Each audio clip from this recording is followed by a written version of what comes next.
Halo guys, Assalamualaikum warahmatullahi wabarakatuh. Welcome back to my YouTube channel.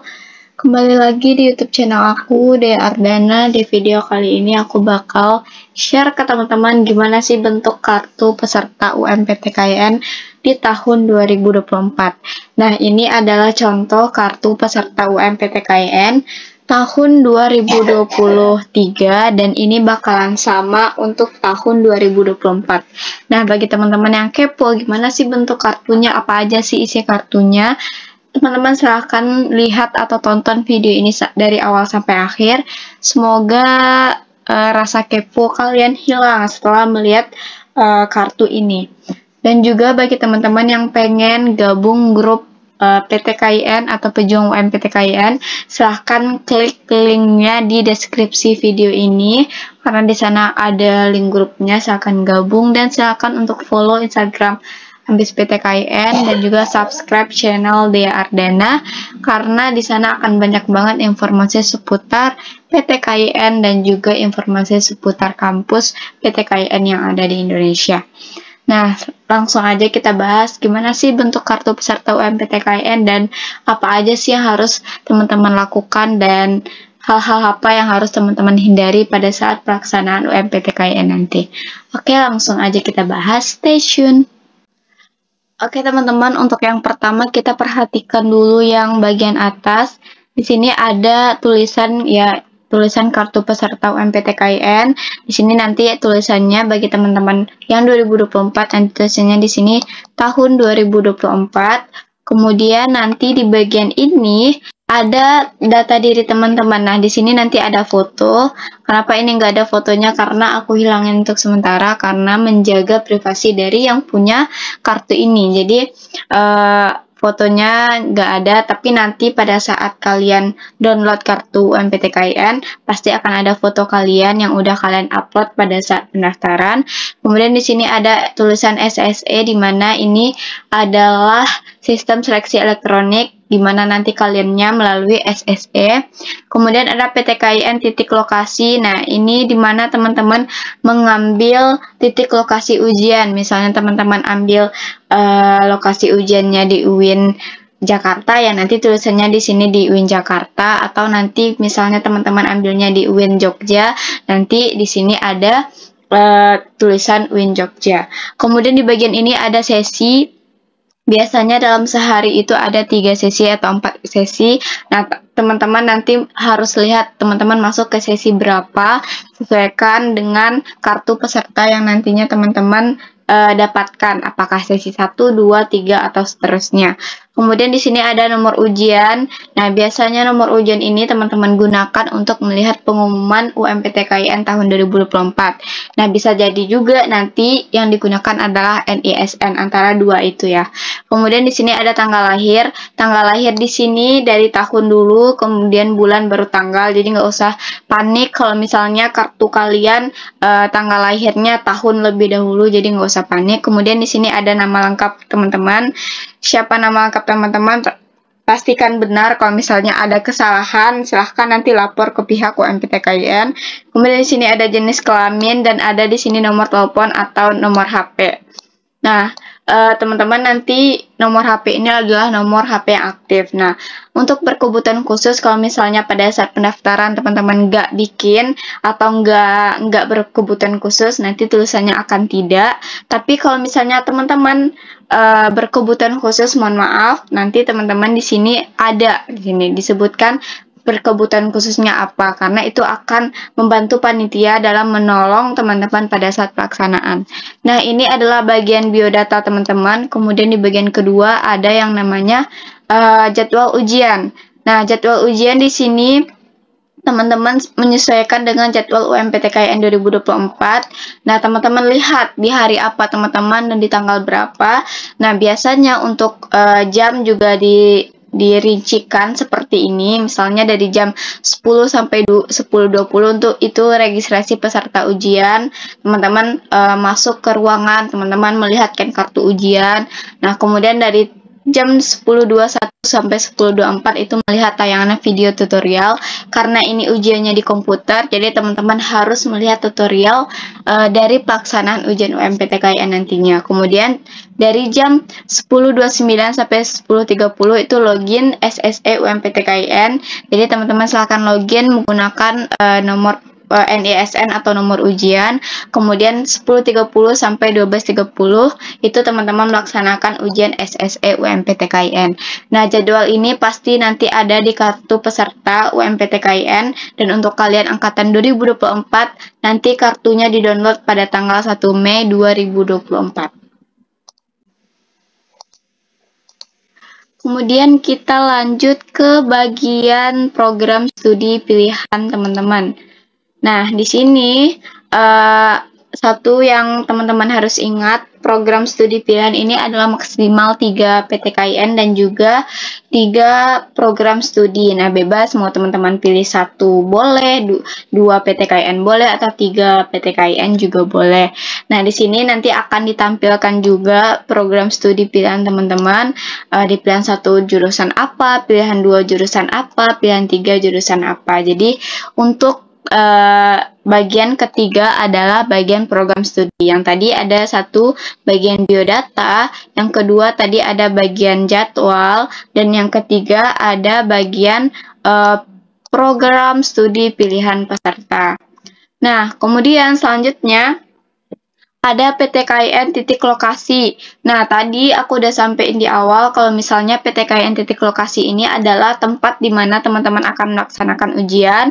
Nanti juga akan dirincikan di sini seperti halnya kode ruangannya berapa, nama ruangnya apa, nama gedungnya apa, alamatnya apa, dan juga teleponnya.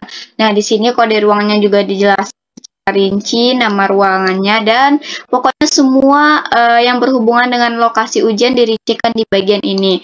Nah, saran aku ke teman-teman yang misalnya agak jauh dari PTKIN titik lokasi ujian, teman-teman diusahakan untuk H-1 sebelum atau H-2 sebelum pelaksanaan UMPTKIN, teman-teman harus coba cek lokasi terlebih dahulu agar pada saat hari H pelaksanaan ujian UMPTKIN teman-teman udah nggak bingung lagi, udah nggak cari-cari tempat lagi, karena akan menguras energi kalau misalnya teman-teman pada hari H nggak tahu tempat UMPTKIN, yang nggak tahu ruangannya berapa, nggak tahu nama ruangannya apa, apalagi misalnya teman-teman nggak punya kenalan di UIN tersebut. Nah, itu akan menyulitkan teman-teman pada saat pelaksanaan UMPTKIN.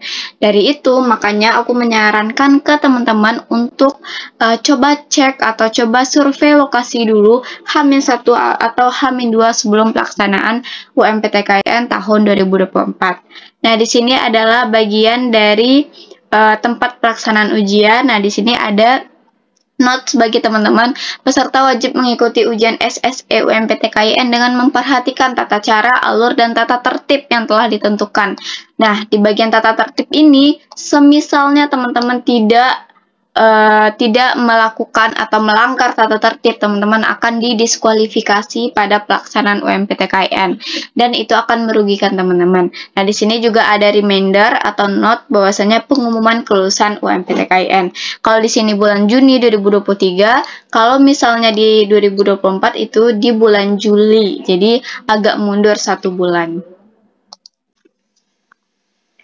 Oke, selanjutnya kita bahas tata cara, alur, dan tata tertib mengikuti SSE UMPTKIN.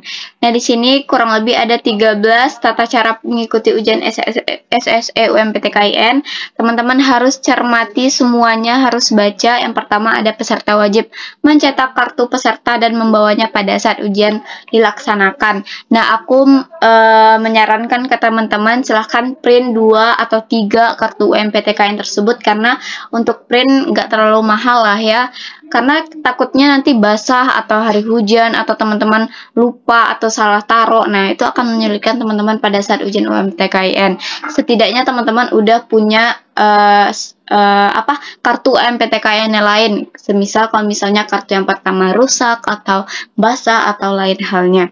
Kemudian peserta wajib melihat tayangan video tutorial dengan aplikasi ujian UMPTKIN pada laman https UMPTKIN pada bagian tutorial. Kemudian peserta wajib membawa dan dapat menunjukkan kartu identitas berupa KTP, password, atau kartu identitas lainnya yang di dalamnya mencantumkan nama lengkap, tempat lahir, tanggal lahir, dan juga foto. Nah, untuk poin ketiga ini, pada saat nanti pelaksanaan UMPTKIN 2024, teman-teman wajib membawa salah satu dokumen yang berisi nama lengkap teman-teman, tempat lahir teman-teman, tanggal lahir, dan juga foto. Itu biasanya ada di KTP, atau biasanya ada di password, atau di SIM, atau di kartu siswa, itu biasanya ada. Silahkan bawa itu pada saat pelaksanaan ujian UMPTKIN nantinya. Yang keempat, peserta wajib membawa alat tulis berupa pensil. Nah, ini opsional ya teman-teman, mau bawa pensil, pena juga boleh, tapi yang wajib itu pensil. Kemudian peserta dilarang membawa alat komunikasi dalam bentuk apapun, jam tangan, kamera, kalkulator, buku catatan dalam bentuk apapun ke ruangan. Jadi teman-teman gak dibolehin untuk bawa jam tangan, kamera, kalkulator, karena itu akan mencurigakan jadinya. Nanti teman-teman bisa didiskualifikasi pada saat pelaksanaan UMPTKIN. Nah, yang keenam adalah barang bawaan peserta selain pensil, kartu peserta, dan kartu identitas dimasukkan ke dalam tas atau kantong milik peserta dan diletakkan di depan ruang ujian. Jadi nggak ada ya misalnya teman-teman bawa tas nih ke dalam ruangan, nggak ada, tas itu teman taruh di belakang punggung teman-teman, nggak ada yang ditaruh di kursi, tapi ditaruh di depan. Kemudian di opsi ketujuh adalah peserta wajib hadir pada lokasi titik ujian 30 menit sebelum ujian. Jadi misalnya teman-teman ujiannya jam 8, teman-teman udah harus ada di lokasi jam 7.30. Kemudian peserta wajib duduk sesuai dengan nomor ujian. Nah, nanti di ruangan itu udah ada per kursi itu nama-nama atau nomor peserta. Nah, teman-teman silahkan menyesuaikan dengan kartu peserta yang teman-teman miliki, dengan nomor yang teman-teman miliki. Kemudian, peserta mengikuti ujian SSE UMPTKIN sesuai dengan waktu yang tertera pada kartu peserta. Jangan sampai salah jam. Misalnya nih, teman-teman ujiannya jam 10, tapi teman-teman datangnya jam 11. Nah, itu merugikan teman-teman dan akan mendiskualifikasi teman-teman nantinya. Kemudian peserta wajib mengenakan masker dan melakukan physical distancing. Nah, ini bisa jadi ya opsional sih sebenarnya. Kalau tahun 2023 itu masih ada lah ya bahasanya COVID dan segala macam, tapi nggak tahu untuk tahun sekarang masih ada. Kita lihat nanti di bagian tata cara, alur, dan tata tertib untuk UMPTKIN 2024. Kemudian peserta wajib mengikuti tahapan jadwal ujian yang tertera pada kartu peserta, seperti yang aku jelaskan di atas tadi. Yang ke-12, apabila peserta mengalami kendala teknis, menghubungi ruang PJ atau pengawas. Nah, biasanya di setiap ruangan itu ada satu orang pengawas yang akan membantu teman-teman pada saat pelaksanaan ujian. Misalnya, teman-teman nggak bisa nih menggunakan laptopnya, atau teman-teman nggak bisa login, atau laptopnya nge-lag, atau laptopnya error. Nah, teman-teman silahkan jangan ragu atau jangan malu untuk menyampaikan informasi tersebut ke PJ ruangan atau pengawas pada saat pelaksanaan ujian. Nah, yang ke-13 adalah apabila peserta mengalami pelaksanaan ujian yang tidak sesuai dengan prosedur, maka peserta dapat mengajukan aduan kepada panitia pusat. Jadi misalnya nih teman-teman udah sesuai dengan tata cara gitu, udah teman-teman nggak melakukan kecurangan, tapi teman-teman didiskualifikasi, atau teman-teman merasa ini nggak cocok nih dengan alur yang ada. Nah, teman-teman silakan mengajukan aduan ke panitia pusat melalui laman http://sapa.ptkin.ac.id. Oke, yang selanjutnya yang ke B ini adalah alur mengikuti ujian SSE UMPTKIN. Di sini ada 4 ya, ada 4 alurnya. Ketika teman-teman sebelum ujian, ketika saat ujian, ketika setelah ujian, 4 kendala pada saat ujian. Oke, aku baca cepat aja ya teman-teman. Silahkan nanti teman-teman screenshot ini, atau teman-teman mau nunggu aja kartu peserta teman-teman nantinya, silahkan, boleh, bebas. Nah, yang pertama adalah peserta hadir pada titik lokasi ujian 30 menit sebelum ujian. Seperti yang aku jelaskan tadi, peserta menyiapkan kartu identitas berupa foto yang berupa KTP atau password yang mana di sana ada nama lengkap, tempat lahir, tanggal lahir, dan foto. Kemudian harus ada kartu peserta, harus ada pensil. Kemudian teman-teman tidak boleh meletakkan tas di kursi teman-teman. Kemudian teman-teman harus duduk sesuai dengan nomor ujian.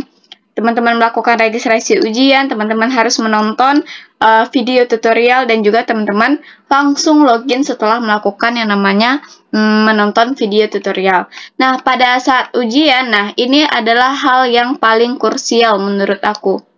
Karena banyak banget teman-teman UMPTKIN yang udah belajar nih, udah usaha banget, tapi pada saat ujian dia didiskualifikasi karena mereka melakukan yang namanya kecurangan-kecurangan yang mungkin bagi pengawas itu adalah sesuatu yang gak pantas dilakukan pada saat UMPTKIN. Nah, apa aja yang gak boleh teman-teman lakukan gitu. Nah, yang pertama itu teman-teman tadi dilarang bawa alat komunikasi dalam bentuk apapun, HP, kamera, alat hitung, kalkulator, catatan, apapun yang bisa dijadiin alat komunikasi atau bahan curang untuk teman-teman. Kemudian teman-teman nggak boleh bertanya atau berbicara dengan orang sekitar. Teman-teman misalnya nih mau nanya, ini kok error ya laptopnya. Teman-teman nggak nanya ke teman-teman, nggak nanya ke peserta ujian lainnya, tapi teman-teman tanya ke pengawas yang ada di ruangan tersebut. Jadi nggak ada istilah teman-teman nanya ke orang di belakang, ke orang ke depan gitu, karena itu akan mencurigakan. Kemudian menerima atau memberikan sesuatu kepada orang sekitar. Jadi nggak ada istilah nantinya teman-teman di ruangan minjemin pensil atau minjem pensil ke orang lain, minjemin penghapus atau teman-teman dipinjemin penghapus ke orang-orang. Jadi nggak ada istilah itu, bawa sendiri pribadi pada saat ujian UMPTKIN. Kemudian keluar ruang masuk selama ujian. Jadi nah ini juga nggak boleh. Kalau misalnya teman-teman mau ke kamar mandi dulu, sebelum pelaksanaan ujian, karena pada saat pelaksanaan ujian nanti nggak ada istilah yang namanya keluar ruangan ujian. Kemudian membaca referensi yang bersumber dari manapun, ini juga tidak boleh. Dan makan, minum, dan merokok selama ujian juga nggak boleh. Nah, pada saat ujian UMPTKIN, usahakan teman-teman sudah dalam keadaan sarapan. Jadi teman-teman udah fit lah intinya. Jadi pada saat ujian UMPTKIN, teman-teman nggak lapar dan teman-teman bisa fokus ujiannya. Kemudian yang terakhir, peserta yang tidak mematuhi tata tertib mengikuti ujian akan ditegur sebanyak 2 kali. Jika teguran itu tidak diindahkan atau enggak teman-teman laksanakan, maka akan didiskualifikasi atau dinyatakan gugur. Nah, ini yang aku bilang tadi sangat-sangat merugikan teman-teman. Nah, ini tadi secara ringkas aja. Kalau misalnya ada kendala, silahkan ngelapor ke yang namanya pengawas ujian. Nah, ini tata tertib tadi juga udah aku sampaikan ya ke teman-teman. Nah, jadi itu seputar kartu peserta UMPTKIN 2024 yang nantinya akan di-download pada tanggal 1 Mei dan juga alur tata tertib dan larangan-larangan yang harus teman-teman lakukan. Jadi jangan sampai karena satu kesalahan teman-teman gugur pada saat pelaksanaan ujian UMPTKIN. Nah, sekian dari aku. Jangan lupa subscribe channel ini. Semoga bermanfaat. Assalamualaikum warahmatullahi wabarakatuh.